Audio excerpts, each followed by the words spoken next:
అమృత పథకంలో భాగంగా మంచిర్యాల జిల్లా చెన్నూరు నియోజకవర్గంలో 90 కోట్ల రూపాయలతో ఇంటింటికి తాగునీరు అందించేందుకు పనులు కొనసాగుతున్నాయని కార్మిక శాఖ మంత్రి వివేక్ వెంకటస్వామి తెలిపారు.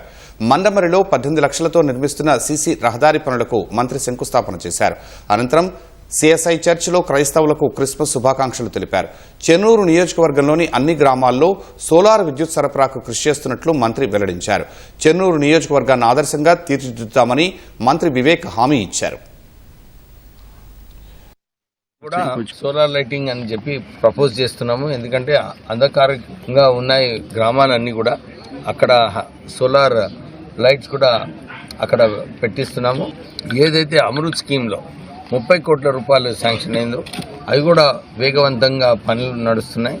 ఈ 3 చోట్ల చెన్నూరు టౌన్, ఖైతాన్పల్లి, మందమరి సుమారు 100 కోట్ల రూపాయలు అమృత్ స్కీమ్ కింద నిధులు శాంక్షన్ అయినాయి. పనులు కూడా నడుస్తున్నాయి.